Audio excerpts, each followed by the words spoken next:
우리 함께 기도하심으로 목요 기도회 시작을 합시다. 같이 기도하겠습니다. 하나님의 시간은 우리가 로마서를 통하여서 복음에 대하여 깊이 깨달으며 우리의 부르심이 어떠한 것인지에 대하여 말씀을 통하여 살펴보며 또한 우리를 구원한 그 구원이 어떤 의미를 담고 있으며 또한 어떻게 우리가 구원받은지에 대하여 이 말씀을 통하여 살펴보려 합니다. 주님께서 우리 마음을 여시고 진리로 우리의 영혼을 채우사 우리로 하여금 복음을 통하여서 우리의 부르심 앞에 온전히 서며 합당한 삶을 살도록 주여 도와주시기 원합니다. 주께서 이 시간 우리 가운데 함께하기 원하오며 예수님 이름으로 기도합니다. 아멘. 오늘 우리가 살펴보려고 하는 것은 로마서 1장 6절과 7절 말씀 두 구절 말씀입니다. 이 말씀을 통하여서 바울이 로마에 있는 그리스도인들에게 무엇을 전하려 하며 또한 복음을 통하여서 그들이 복음 안에 들어오게 된 목적이 무엇인지 하는 것들 또한 이 내용에 담고 있기 때문에 오늘 중요한 내용들을 함께 살펴보려고 합니다. 먼저 로마서 1장 6절과 7절 말씀 우리 함께 읽도록 합시다. 너희도 그들 중에서 예수 그리스도의 것으로 부르심을 받은 자니라. 로마에서 하나님의 사랑하심을 받고 성도로 부르심을 받은 모든 자에게 하나님 우리 아버지와 주 예수 그리스도로부터 은혜와 평강이 있기를 원하노라. 아멘. 본문에 보면 너희도 그들 중에서라는 말이 맨 앞에 나옵니다. 로마 성도들을 향하여서 바울이 말하고 있는 내용인데 그들이 어떤 자들인지에 대해서 이제 설명하고자 하는 것이에요. 그러니까 너희도 그들 중에서라는 표현에서 그들 중에서라는 의미가 담고 있는 것이 무엇인가 살펴보기 위해서는 그 앞에 있는 5절 말씀을 함께 살펴봐야 됩니다. 5절 말씀을 우리 같이 읽도록 그로 말미암아 우리가 은혜와 사도의 직분을 받아 그의 이름을 위하여 모든 이방인 중에서 믿어 순종하게 하나니. 아멘.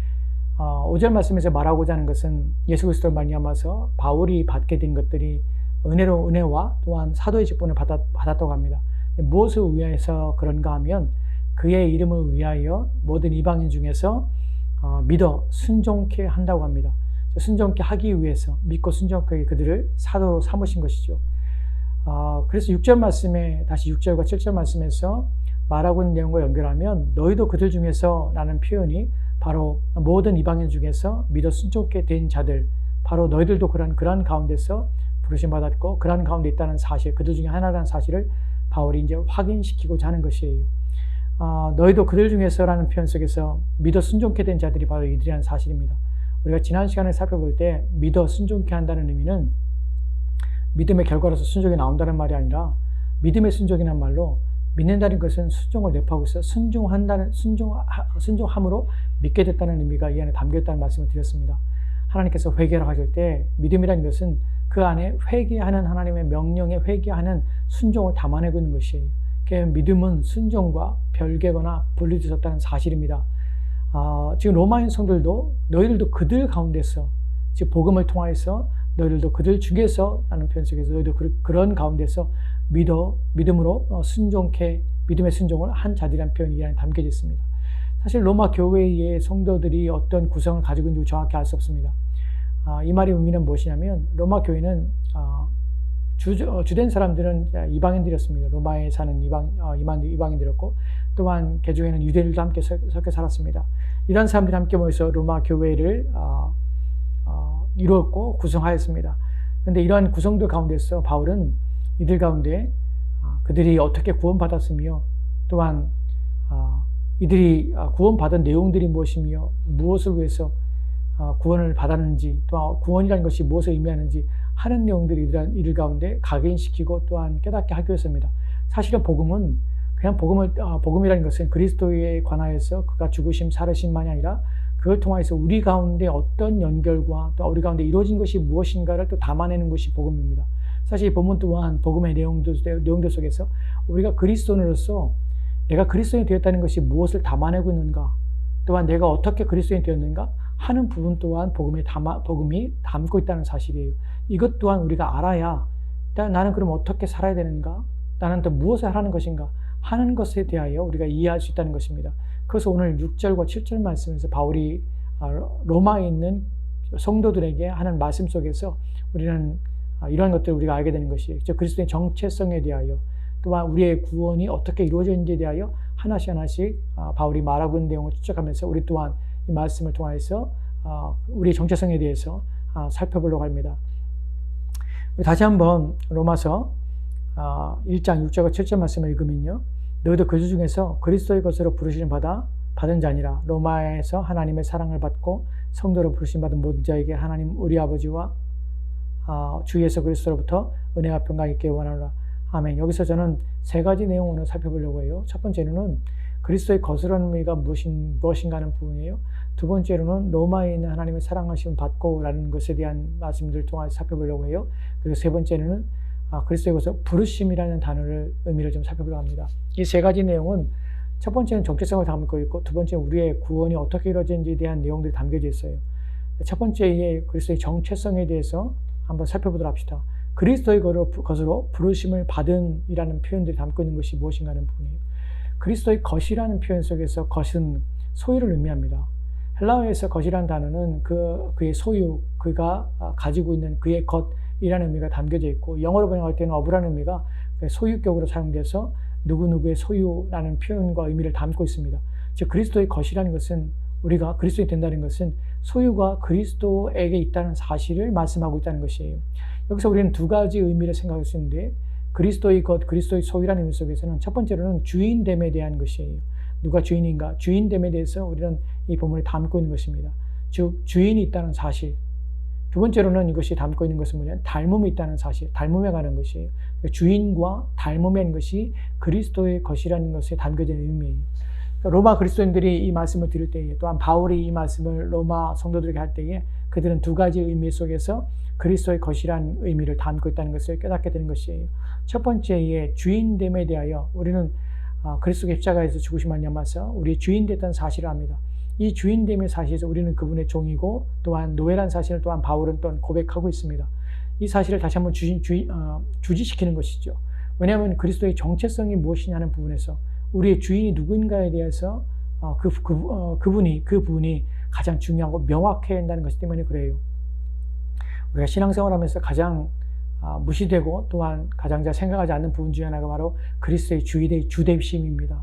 그리스도가 나의 주인이라는 사실이에요. 사실 성경에서 예수님께서 비유 속에서 주대심에 대하여, 종된 자들의 자세와 태도에 대해서 가리키는 부분을 우리가 보게 되는데, 이것은 그리스도인의 자세와 태도가 된다는 사실이에요. 누가복음 17장 7절부터 10절 말씀을 보면 이렇게 기록되어 있는데, 같이 읽읍시다. 너희 중 누구에게 밭을 가거나 양을 치거나 하는 종이 있어서 밭에서 돌아오면 그대로 곧 앉아서 먹으라 할 자가 있느냐? 도리어 그대로 내 먹을 것을 준비하고 띠를 띠고 내가 먹고 마시는 동안에 수종 들고 너는 그 위에 먹고 마시라 하지 않겠느냐? 명한 대로 하였다고 종에게 감사하겠느냐? 이와 같이 너희도 명령받은 것을 다 행한 후에 이르기를 우리는 무익한 종이라, 우리가 하여야 할 일을 한 것뿐이라 할지니라. 아멘. 본문에 보면 너희 중에 종이 있는데 밭에서 밭을 가거나 양을 치는 종이 있습니다. 그가 밭에 돌아왔을 때에 와서 앉으라 먹으라 이렇게 말하겠냐 하는 것이죠. 아니, 주인들은 그렇게 말하지 않지요. 오히려 주인은 종에게 뭐라고 말합니까? 너는 내 먹을 것을 먼저 준비하라. 그리고 내가 먹고 마시는 동안에 띠를 띠고 내 수종을 들라. 그리고 그 후에 너는 먹고 마시라 라고 말을 합니다. 그리고 나서 그렇게 했다고 해서 주인이 종에게 감사하겠느냐? 라고 합니다. 그리고 10절 말씀에서는 오히려 이렇게 말하죠. 이와 같이 너희도 명령하는 것을 다 행한 후에 이르기를 우리는 무익한 종이라, 우리가 해야 할 일을 한 것뿐이라 할지니라. 아멘. 사실 이 본문을 보면 종이라는 것이 주인에 의해서 지배를 받아서 불쌍해 보이기도 하고 또한 불임을 당하는 것처럼 보입니다. 하지만 여기서 우리의 주인은 그리스도라는 사실이, 우리는 여기서 주님께서 말씀하고자 하는 것은 주인의 종에 대한 멸시, 또한 주인됨을 요구하며 또한 압박하며 또한 자기 이익을 채우는 주인의 이기적인 모습들을 우리가 말하고자 하는 것은 아닙니다. 주님께서 누가복음 17장 7절부터 10절 말씀까지 하고자 하는 것은 무엇이냐면, 명령을 받을 때 종으로서 너희의 자세와 태도가 어찌해야 하는 것이에요. 이 본문에서는 절대 주인의 자세와 태도를 말하는 것이 아닙니다. 종된 자의 주인을 대하는 자세와 태도예요. 우리가 주님 앞에 주님의 일들을 감당할 때 우리는 주님의 것이기 때문에 우리가 해야 될 일은 명령을 받은 대로 행하는 것이에요. 그리고 이것에 대하여 우리가 할 수 있는 것은 무엇이냐면, 무익한 종이 해야 될 일을 한 것뿐입니다 라고 말하는 것이 우리의 자세예요. 그러면 우리의 주인은 어떻게 우리를 대하십니까? 이 주인처럼 그렇게 대하지는 않으시죠. 우리를 사랑하시고 우리 아끼시는 우리 주인께서는 결코 우리에게 우리를 이용하거나 또한 우리를 수단을 삼아서 자기의 이익을 취하는 일에 온 힘을 기울이는 자는 아니란 사실이에요. 그렇기 때문에 우리는 우리가 해야 될 태도가 무엇이냐, 종된 태도가 무엇이냐 하는 부분에 대해서만 우리가 이해하면 됩니다. 우리는 종으로서 해야 될 일을 한 것뿐입니다 라는 것이 우리의 자세요, 태도란 사실을 기억해야 합니다. 우리는 그리스도의 것입니다. 그리스도의 것은 그리스도의 종이며 노예라는 사실입니다. 우리의 맡겨진 일들을 감당하며 그 일을 수고하며 애를 쓸 때 그 결과에 대하여 또한 그 얻어낸 것을 통해서 누구에게 감사를 받거나 또한 누구에게 공치사를 원하거나 하는 것은 우리의 몫이 아니라는 것이죠. 우리는 해야 될 일을 한 것뿐입니다 라는 것이고, 은혜와 자비로우신 하나님께서 우리 가운데 더하여 주심을 우리는 압니다. 그렇기 때문에 우리가 주인된 그분 앞에 얼마나 충성되게, 또한 주신 명령과 우리가 맡겨진 일들을 위해 얼마나 수고하며 애를 써야 되는가 하는 부분에서 우리가 누구인지를 생각해야 되는 것이에요. 두 번째, 우리가 본문 속에서 알게 되는 것이 그리스도의 것이라는 말씀 속에서 우리는 두 번째로 닮음이라는 의미가 있다고 말씀을 드렸습니다. 종은 주인을 닮습니다. 주인의 인격에, 주인의 성품과 인격과 주인의 가르침과 주인이 원함과 주인의 바람, 주인의 뜻에 대해서 넘어서거나 또한 부족하지 않으려고 합니다. 왜냐하면 주인의 것을 주인이 원하는 대로 행하는 것이 종이기 때문에 그렇습니다.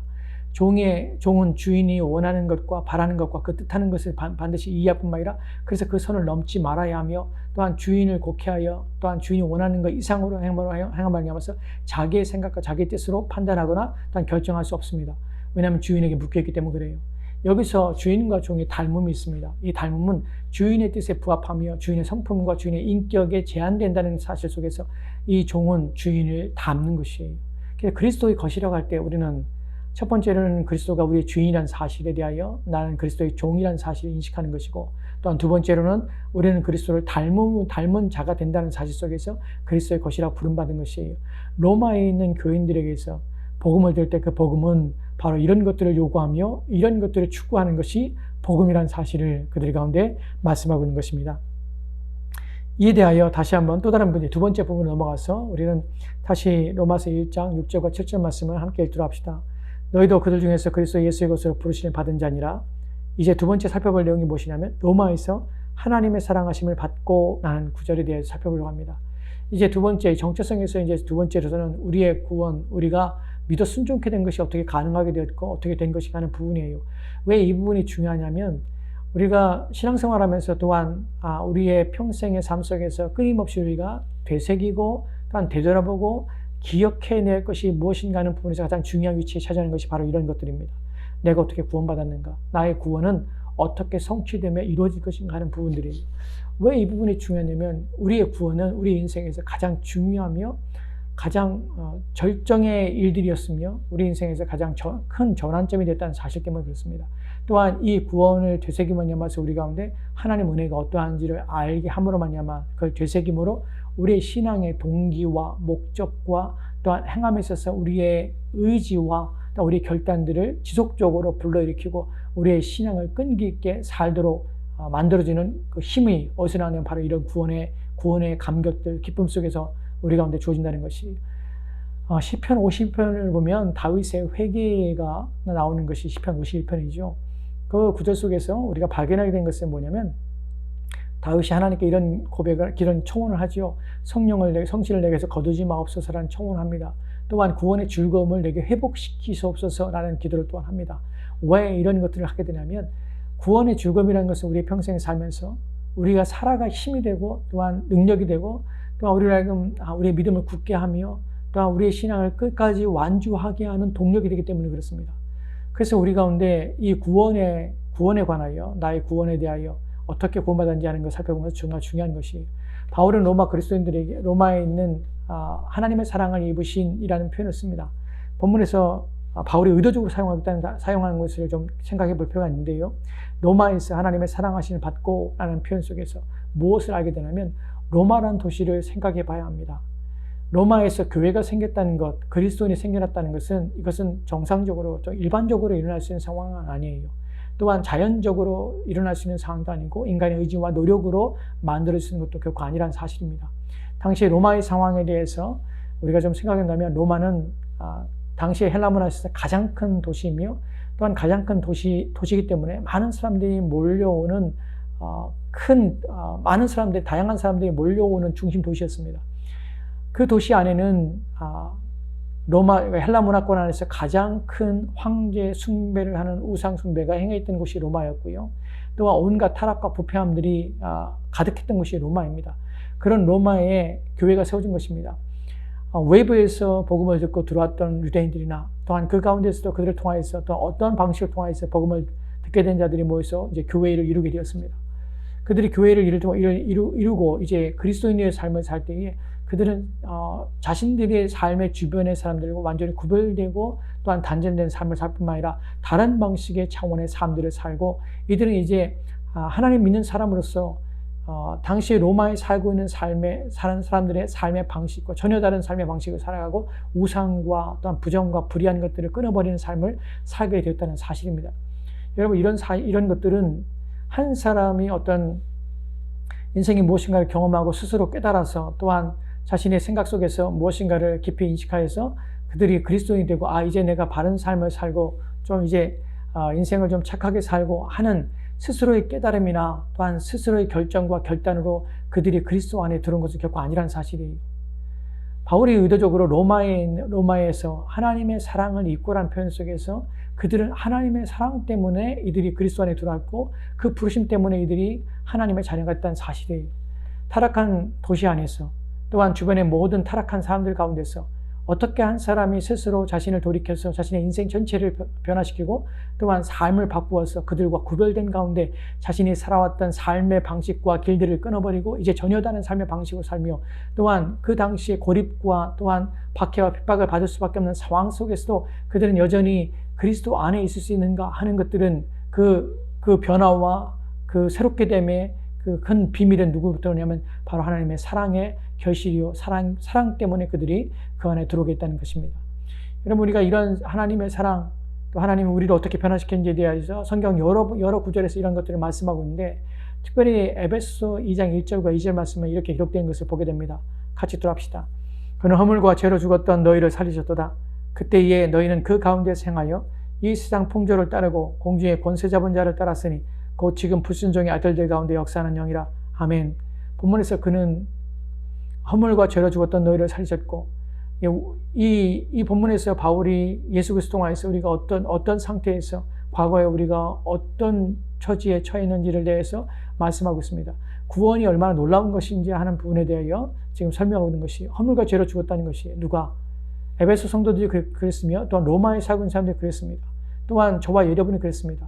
허물과 죄로 죽었던 것이에요. 그것뿐에 왜 그런 상태에 죽은 상태에 있었습니까? 우리는 무엇을 하던 사람이었습니까?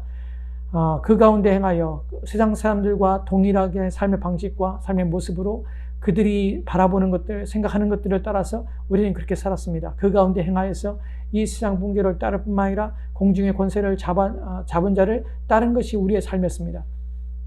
그렇게 살 때 우리 마음속에 조금이라도 불편하거나 조금이라도 인생이 잘못되었거나 조금이라도 우리 삶을 변화시키거나 바뀌거나 하는 노력들은 전혀 없었습니다. 만약 복음이 우리 가운데 전해지고 하나님의 사랑을 통해서 우리가 그 복음이 우리의 마음들 가운데 부어지 않았다면 우리는 여전히 그들 가운데 살면서 우리가 하나님의 음성이나 하나님의 말씀에 대해 순종하지 않을 뿐만 아니라 여전히 자신의 삶이 안전하며 그렇게 사는 것이 옳은 것이라고, 왜냐하면 많은 사람들이 그런 삶의 태도와 자세로 살아가기 때문에 그와 같은 것이 바른 것이고, 또한 그렇지 않은 것들은 어리석은 것으로 그 복음은 미련한 것이고 어리석은 것으로 치부할 수밖에 없는 그런 상태가 저와 여러분의 과거의 상태였다는 사실입니다. 로마에 있는 사람들 또한 그랬습니다. 더할 나위 없이 그들은 하나님 앞에 돌아올 수 있는 길은 소원하였던 것입니다. 그런데 하나님의 사랑 때문에 그들이 이 복음 안에 들어올 수가 있다는 것이에요.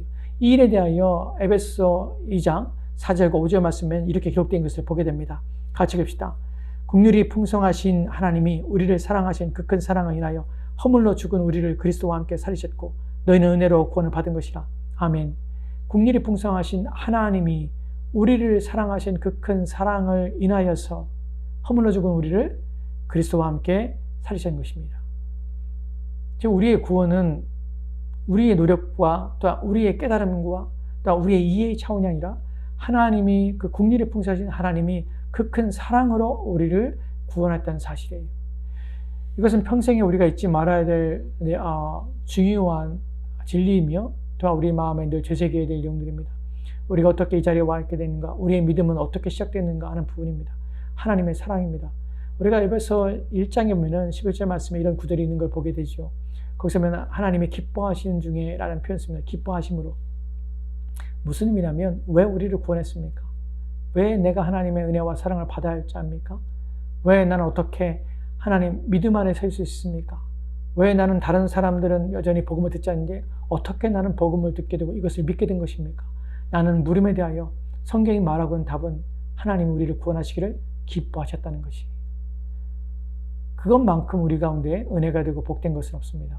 바울이 이것을 로마 교인들에게 각인시키고 이해시키고자 하는 것이 너희는 누구이냐? 하나님의 사랑으로 로마 타락한 도시의 로마 안에서 너희를 건진받았고 구원받은 것이라 하는 것을 각인시키며 이해시키고자 하는 것이에요. 이제 마지막 부분들을 좀 살펴보도록 합시다. 다시 로마서 1장 6절과 7절 말씀에서 우리가 살펴볼 중요한 내용은 이것입니다. 너희도 그들 중에서 예수 그리스도의 것으로 부르심을 받고 라는 부분이 부르심을 받다는 표현이에요. 이 부분은 이제 마지막 내용으로 말씀을 드리고자 하는데 이런 부르심이라는 단어 속에서 우리는 성경에서 그리스도께서 우리를 부르셨고 우리가 먼저 그분을 찾은 것이 아니라 그분이 우리를 먼저 부르신 것이죠. 성경에서 부르심이라는 단어를 볼 때에 우리는 두 가지 의미 속에서의 의미의 부르심이 있다는 사실을 성경의 문맥 속에서 또한 그 상황 속에서 우리가 알게 됩니다. 첫 번째 부르심은 무엇이냐면 보편적인 부르심이라고 합니다. 두 번째 부르심은 유효적인 부르심이라고 그래요. 좀 어려울 수 있습니다. 설명을 드릴게요. 보편적인 부르심이라는 것은 이런 것이에요. 우리가 모든 사람들이 복음이 선포될 때 어떤 상황 속에서 어떠한 때에 복음이 선포됩니다. 그때 그 복음을 듣는 모든 자들은 다 보편적인 부르심 앞에 있는 것이에요. 즉 누구나 복음을 듣고 부르심을 받는 것이 하나님께서 그들 가운데 회개하고 돌아오라, 또 복음을 믿으라, 그리스도 예수를 통하여서 너희들이 구원을 받으라 하는 초청이 복음을 통하여 되어진다는 것이에요. 이것이 바로 보편적인 부르심입니다. 이 부르심은 남녀노소 또한 지식이나 지식이 없거나 아무도 누구에게나 복음을 드릴 때에 모두에게 초청되는 이 복음입니다. 우리가 이런 부분들을 어떻게 이해할 수 있냐면 마태복음 22장 14절 말씀을 통해서 우리가 이런 것들을 살펴볼 수 있는데요. 같이 읽도록 합시다. 같이 읽겠습니다. 청함을 받은 자는 많되 택함을 입은 자는 적으니라. 아멘. 예수님 비유 속에 나오는 부분인데요. 청함을 받은 자는 많되 택함을 입은 자는 적으니라. 임금이 잔치를 벌였는데 그 잔치에 청함을 받은 자는 많습니다. 근데 더 적은 것은 누구냐면 택함을 받은 자는 적은 것이, 온 사람은 적은 것이. 즉 여기서 우리는 청함을 받았다는 표현 속에서 많은 사람들이 복음이 선포될 때에 이 보편적인 부르심 앞에 서는 것이에요. 근데 이 보편적인 부르심에 모든 사람이 응답하는 것은 아닙니다. 즉 이 보편적인 부르심은 언제 어느 때 일어납니까? 주일에 예배를 통하여서 말씀이 선포될 때 우리는 보편적인 부르심 앞에 선 것이에요. 오늘처럼 우리가 말씀을 가르침 받고 이런 말씀을 배울 때 우리는 보편적인 부르심 앞에 서는 것이에요. 또한 우리가 그리스도가 선포되거나 복음이 선포되는 어떤 곳이건 어느 때이건 그때의 모든 곳에서 또한 모든 시간에는 바로 보편적인 하나님의 부르심이 있는 것이에요. 그렇다고 해서 이 보편적인 부르심이 받는 모든 자들이 다 응답하는 것은 아니에요. 왜냐하면 응답하는 자는 극히 적기 때문에 그래요. 그래서 이 응답받는 것, 그래서 부르심의 두 번째 중요한 것이 뭐냐면 유효적인 부르심이 있다는 것이에요. 유효적인 부르심이라는 것은 복음을 들을 때에 그 복음에 반응하는 것이에요. 즉 성령께서 그 복음을 들을 때에 그 안에 이것을 믿게 하시고 이것을 쫓게 하시는 것을 주시는 것이에요. 그래서 이 유효라는 것이 효력이 있다는 것이에요. 복음이 선포될 때 효력이 있는, 그래서 효력을 받고 성령에 의해서 효력이 미쳐져서 사람의 마음에 변화가 일어나고 그들 마음에 들려지는 복음을 믿고자 하며 그것을 쫓고자 하며 그것을 따르고자 하는 마음들을 심어주는 것이에요. 이런 부분들에 대하여 고린도전서 2장 4절과 5절 말씀에는 바울이 이렇게 말하는 것을 보게 됩니다. 같이 들어갑시다. 내 말과 내 전도함이 설득력 있는 지혜의 말로 하지 아니하고 다만 성령의 나타나심과 능력으로 하여 너희 믿음이 사람의 지혜에 있지 아니하고 다만 하나님의 능력이 있게 하려 하였노라. 아멘. 본문에 보면 내 말과 내 전도함이 설득력 있는 지혜의 말로 하지 않았습니다. 사람의 말로 우리가 복음을 듣거나 사람의 설득으로 우리가 그리스도인이 되는 것은 아니에요. 그 다음에 나오는 것이 뭐냐면 다만 성령의 능력 나타나심과 능력으로 인하여 너희 믿음이 하나님의 능력이 있게 하려 함이라. 너희 믿음이 하나님의 능력으로 되어지는 것이 누구를 통하여 성령의 나타나심과 능력으로 되어지는 것이에요. 즉 보편적인 부르심 앞에 섰을 때에 어떤 사람은 그 들으심에 대하여 그 부르심에 대해 거부합니다. 그래서 청함은 받은 사람한테 그 청함 받은 사람이 다 오는 것은 아니에요. 그런데 성령께서 어떤 사람의 경우 이 보편적인 부르심 앞에 섰을 때에 이것이 그에게 유효적인 부르심으로 그의 마음속에 역사하시는 것입니다. 그로 말미암아 우리가 그리스도인 되게 하고 이제 하나님 말씀에 순종하고자 하며 그래서 믿음의 순종을 통하여 하나님 앞에 나오게 되는 것이에요. 그래서 우리는 바울이 지금 로마서 1장 6절 말씀에서 그리스도의 것으로 부르심 받았을 때 여기서 부르심은 유효적인 부르심입니다. 유효적인 부르심은 보편적인 부르심 다음에 오는 것이에요. 보편적인 부르심 없이 바로 유효적인 부르심이 오는 것이 아니라 보편적으로 모든 사람에게 전해지는 복음 속에서. 그래서 바울이 로마서 마지막 장에 가면은 바울이 로마에 있는 사람들에게 청하에서 말씀을 전하기도 하고요. 또 사도행전에도 그런 말씀이 나오죠. 근데 그들 가운데서도 다 구원받는 것이 아니라 택함 받은 사람들, 즉 유효적인 부르심을 받은 사람들이 구원 얻는다는 사실을 우리가 알게 됩니다. 여기서 우리가 우리에게 적용할 때에 또한 바울이 말하고자 하는 의도 속에서 중요한 것이 무엇이냐면 바로 우리는 이런 유효적인 부르심이 우리 가운데 주어졌다는 사실이에요. 하나님의 사랑으로 말미암아 우리 가운데 그의 은혜가 우리 가운데 부음받아서 우리 가운데서는 보편적인 부르심 앞에 거부하거나 또한 그 청함에 대하여 우리가 받지 않거나 또 우리 마음에서 그 청함을 부인하거나 멀리할 수 있지만 하나님의 은혜로 말미암아서 그 부르심을 우리가 그 부르심에 대하여 우리가 반응하고 그 부르심을 마음속에 받아들일 수 있는 것이 우리 가운데 일어났다는 것이, 그래서 우리가 그리스도인이 되는 것입니다. 이것은 놀라운 은혜입니다. 왜냐하면 이것은 사람이 할 수 있는 것이 아니에요. 사람의 말로 설득으로 우리의 이지를 통하여서 내가 그리스도인이 되어 있구나 해서 되는 것이 아니라 우리 안에 성령이 오셔서 그 성령의 능력으로 우리 마음속에 이 복음을 받고 믿게 되기 때문에 그렇습니다.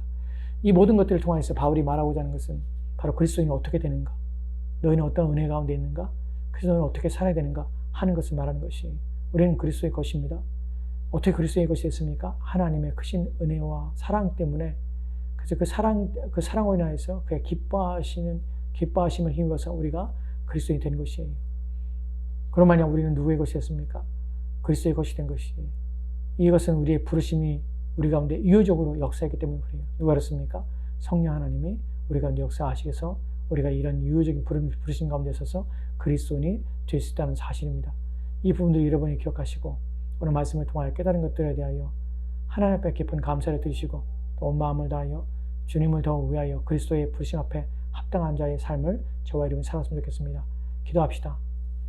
하나님, 우리가 듣고 또한 주의 말씀을 통하여 알게 된 것들에 대하여 깊이 인식하며 깨닫게 도와주시기 원합니다. 하나님, 우리 마음속에 우리가 그리스도의 것이어서 또한 주인 앞에 또한 순종할 뿐만 아니라 우리가 무익한 종임을 알고 우리의 자세와 태도를 바르게 하며 그 앞에 온전하게 하옵소서. 또한 우리로 하여금 그리스도를 닮는 일원임을 기울여야 할 뿐만 아니라 우리를 사랑하신 그 크신 사랑이 우리를 구원에 이르게 했으며 허물과 죄를 죽었던 우리를 살렸음을 기억하게 도와주옵소서. 그래야 우리가 어떠한 삶으로 어떠한 하나님 앞에 보답하며 우리 인생 속에서 어떻게 하나님 앞에 감사하며 살아야 할지를 깊이 고민하며 살게 도와주시옵소서. 또한 우리에게 유효적인 부르심을 허락하여 주시며 감사합니다. 복음이 흘려듣지 않게 하시고 복음이 우리 가운데 지나치지 않게 하시고 그 복음이 우리로 하여금 변화와 새롭게 돼서 그리스도인 되게 하시며 하나님을 알고 깨달아서 그분을 섬기며 살 수 있는 이 복된 은혜를 주심에 대하여 감사하며 이 유효적인 부르심이 우리 가운데 있어서 우리가 그리스도인 되었음을 깊이 알아 더욱더 주님을 위하여 사는 일원임을 기도록 주여 도와주옵소서. 주께서 우리와 함께 원하며 감사드리며 예수님 이름으로 기도합니다. 아멘.